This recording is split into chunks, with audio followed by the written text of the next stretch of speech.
तो जैसा कि आप सभी जानते हैं कि आप लोग का अक्टूबर वाला मंथली एग्जाम का रूटीन जारी कर दिया है बिहार बोर्ड। तो आप लोग का एग्जाम होने वाला है मैट्रिक का यानी क्लास 10th वालों के लिए 26 अक्टूबर से आप लोग का मंथली एग्जाम चालू होने वाला है, अक्टूबर वाला यहाँ पर देख सकते हो। और पहला दिन आप लोग का 26 तारीख को आप लोग का हिंदी का पेपर होने वाला है। तो अभी के इस क्लास में हम लोग हिंदी के क्वेश्चन पेपर देखने वाले हैं। आप लोग से रिक्वेस्ट है कि क्लास मंथ तक बने रहिएगा। तो चलिए हम बिना देर के क्लास को स्टार्ट करते हैं। हिंदी का पेपर है, यहाँ पर देख सकते हो, जो कि पहला दिन आप लोग का हिंदी का पेपर होने वाला है। तो चलिए विषय कोड आप लोग का 101 ही रहने वाला है।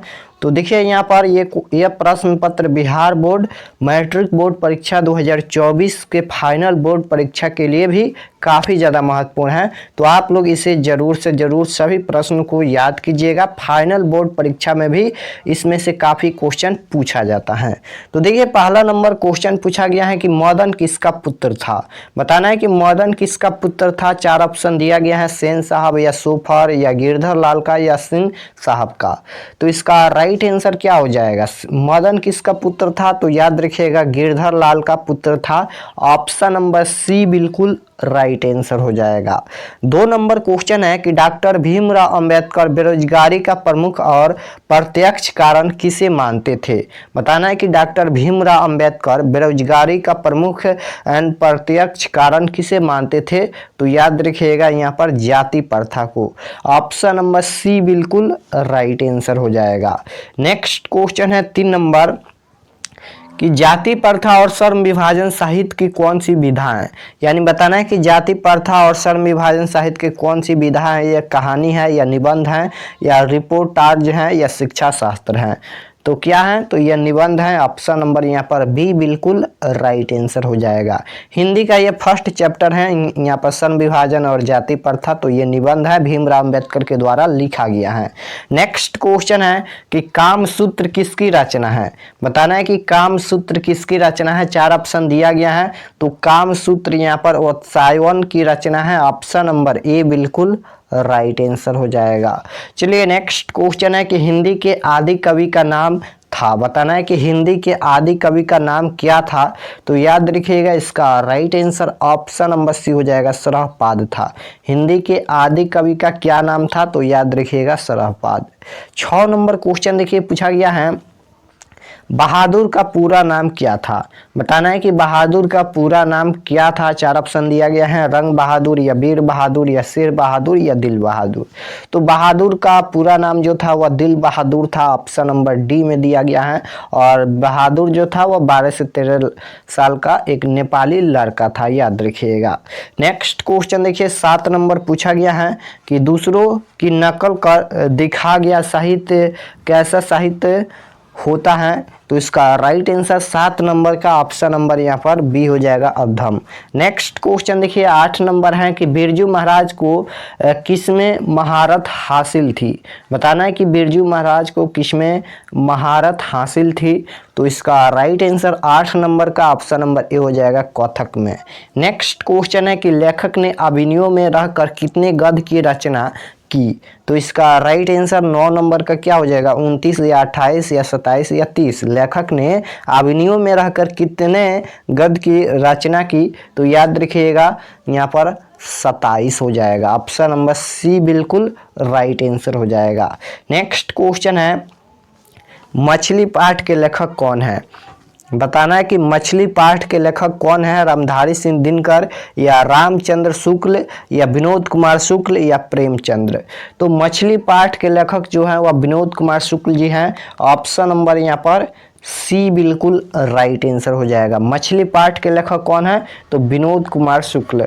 और मछली भी एक कहानी है। 11 नंबर क्वेश्चन है कि 11 नंबर क्वेश्चन है कि बिस्मिल्लाह खां के बचपन का क्या नाम था।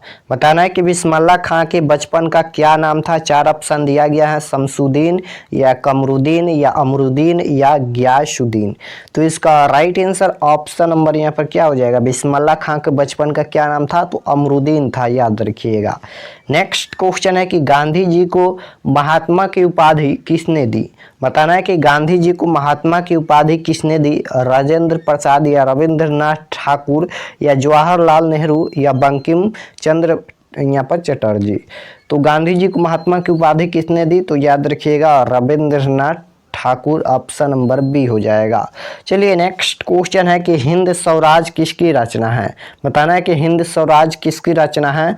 यहाँ पर 4 ऑप्शन दिया गया है, तो हिंद स्वराज महात्मा गांधी की रचना है, ऑप्शन नंबर सी बिल्कुल राइट आंसर हो जाएगा। नेक्स्ट क्वेश्चन है 14 नंबर, शहनाई बनाने के लिए किस घास का प्रयोग किया जाता है? बताना है कि शहनाई बनाने के लिए किस घास का प्रयोग किया जाता है। तो याद रखिएगा नरकट, ऑप्शन नंबर सी बिल्कुल राइट आंसर हो जाएगा। नेक्स्ट क्वेश्चन है अभिनव क्या है? बताना है कि अभिनव क्या है? प्रसिद्ध शहर या छोटा शहर या प्राचीन शहर या इनमें से सभी। तो अभिनव क्या है जी? तो याद रखिएगा अभिनव यहाँ पर प्राचीन शहर है, ऑप्शन नंबर यहाँ पर सी बिल्कुल राइट आंसर हो जाएगा। नेक्स्ट क्वेश्चन देखिए 16 नंबर है कि गुरु नानक की रचनाओं के संग्रह का क्या नाम है? बताना है कि गुरु नानक की रचनाओं के संग्रह का क्या नाम है। तो याद रखिएगा इसका right answer option number A हो जाएगा वाहे गुरु। नेक्स्ट क्वेश्चन है कौन सी कृति रसखान की नहीं है? बताना है कि कौन सी कृति रसखान की नहीं है। तो इसका राइट आंसर क्या हो जाएगा? कौन सी कृति रसखान की नहीं है? तो प्रेम यहाँ पर फुलवारी रसखान की कृति नहीं है, नहीं पूछा गया है देखिए। और रसखान की कृति ये तीनों है, प्रेम वाटिका भी है, सुजान रसखान भी है और अष्टधाम भी है, लेकिन यहाँ पर पूछा गया है कौन नहीं है। तो यहाँ पर देखिए प्रेम यहाँ पर फुलवारी नहीं है, तो ऑप्शन नंबर ए बिल्कुल राइट आंसर हो जाएगा। 18 नंबर क्वेश्चन देखिए पूछा गया है घानानंद किस काल के कवि हैं? बताना है कि घानानंद किस काल के कवि थे। तो इसका राइट आंसर घानानंद पूछा गया है, तो घानानंद यहाँ पर रीति काल के कवि थे, ऑप्शन नंबर सी बिल्कुल राइट आंसर हो जाएगा। 19 नंबर क्वेश्चन है कि प्रेमघन जी अपना आदर्श किसे मानते थे? बताना है कि प्रेमघन जी अपना आदर्श किसे मानते थे। तो याद रखिएगा भारतेंदु हरिश्चंद्र को, ऑप्शन नंबर बी बिल्कुल राइट आंसर हो जाएगा। नेक्स्ट क्वेश्चन है कि भारत माता कविता कवि के किस काव्य ग्रंथ से संकलित है? बताना है कि भारत माता कविता कवि के किस काव्य ग्रंथ से संकलित हैं। तो 20 नंबर क्वेश्चन का आंसर ऑप्शन नंबर ए हो जाएगा ग्रामिया, याद रखिएगा ग्रामिया। 21 नंबर क्वेश्चन है रामधारी सिंह दिनकर के अनुसार जनतंत्र के देवता कौन है? बताना है कि रामधारी सिंह दिनकर के अनुसार जनतंत्र के देवता कौन है? नेता या राजा या किसान मजदूर या मंत्री विधायक। तो रामधारी सिंह दिनकर के अनुसार यहाँ पर देवता जनतंत्र का देवता कौन है? तो याद रखिएगा किसान मजदूर हैं, ऑप्शन नंबर सी बिल्कुल राइट आंसर हो जाएगा। चलिए नेक्स्ट क्वेश्चन है लोगों ने चोर को मारा किस कारक का उदाहरण है? अब यहाँ पर ये व्याकरण का क्वेश्चन पूछा गया है कि लोगों ने चोर को मारा किस कारक का उदाहरण है। तो लोगों ने यहाँ पर चिन्ह क्या है? ने है, तो ने किस में आता है? तो याद रखिएगा ने जो है वह कर्म में आता है, यहाँ पर ऑप्शन नंबर सी बिल्कुल राइट आंसर हो जाएगा। चलिए नेक्स्ट क्वेश्चन है यहाँ पर 23 नंबर लेखक शब्द का स्त्रीलिंग रूप क्या है? बताना है कि लेखक शब्द का स्त्रीलिंग रूप क्या है। तो याद रखिएगा लेखिका हो जाएगा। लेखक शब्द का स्त्रीलिंग रूप क्या है? तो लेखिका है। नेक्स्ट क्वेश्चन है बहुत दूध किस विशेषण का उदाहरण है? बताना है कि बहुत दूध किस विशेषण का उदाहरण है। तो 24 नंबर क्वेश्चन का आंसर क्या हो जाएगा? बहुत दूध किस विशेषण का उदाहरण है। तो इसका राइट आंसर ऑप्शन नंबर यहाँ पर ए हो जाएगा, यहाँ पर परिणाम बोधक विशेषण का उदाहरण है। नेक्स्ट क्वेश्चन है 25 नंबर वह आया था किस काल का उदाहरण है? बताना है कि वह आया था किस काल का उदाहरण है, भविष्य काल या भूतकाल या वर्तमान काल या इनमें से कोई नहीं। तो यहाँ पर देखिए वह आया था यानी जो बीत गया, वह आया था तो बीत गया, आया था तो आया था जो बीत गया उसे कौन सा काल कहते हैं? तो याद रखिएगा उसे हम भूतकाल कहते हैं। जो बीत गया उसे हम भूतकाल कहते हैं, और जो आने वाला होता है उसे भविष्य काल कहते हैं, और जो अभी चल रहा है उसे वर्तमान काल कहते हैं। तो वह आया था यानी बीत गया, वो तो अभी तो नहीं आ रहा है और न ही आएगा। यहाँ पर आया था यानी बीत गया, तो बीत गया तो भूतकाल हो जाएगा। ऑप्शन नंबर बी बिल्कुल राइट आंसर हो जाएगा। इसका बी होगा यहाँ पर भूतकाल होगा, याद रखिएगा। नेक्स्ट क्वेश्चन है कि व्युत्पत्ति की दृष्टि से शब्द के कितने भेद हैं। व्युत्पत्ति की दृष्टि से शब्द के कितने भेद हैं, तो 26 नंबर क्वेश्चन का आंसर ऑप्शन नंबर सी हो जाएगा, इसका 4 भेद हैं, याद रखिएगा। 27 नंबर क्वेश्चन देखिए पूछा गया है कि वियोग शब्द में उपसर्ग हैं, बताना है कि वियोग शब्द में कौन सा उपसर्ग है। इनमें वियोग शब्द में कौन सा उपसर्ग है, तो इसका राइट आंसर ऑप्शन नंबर यहाँ पर डी हो जाएगा। वियोग शब्द में उपसर्ग पूछा गया है, तो उपसर्ग किसी भी शब्द के पहले जुड़ता है, प्रत्यय किसी भी शब्द के लास्ट में जुड़ता है। तो उपसर्ग पूछा गया है यानी शब्द के पहले जुड़ा है, तो यहाँ पर शब्द के पहले क्या जुड़ा है, तो वी जुड़ा है। देखिए तो इसका उपसर्ग क्या हो जाएगा, वी हो जाएगा।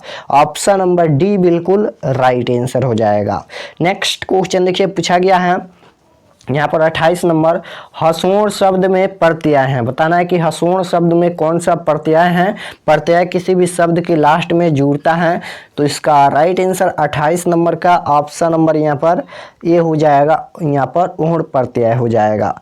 29 नंबर क्वेश्चन है ग्राम शब्द का विशेषण है, बताना है कि ग्राम शब्द का विशेषण इनमें से क्या है, तो ग्राम शब्द का विशेषण यहाँ पर ग्रामीण है। ऑप्शन नंबर बी बिल्कुल राइट आंसर हो जाएगा। चलिए लास्ट क्वेश्चन है 30 नंबर कि चौराहा कौन सा समास है, बताना है कि चौराहा कौन सा समास है, द्वंद्व समास या तत्पुरुष समास या द्विगु समास या कर्मधारय समास। तो चौराहा कौन सा समास है जी, तो याद रखिएगा द्विगु समास है, चौराहा द्विगु समास, याद रखिएगा।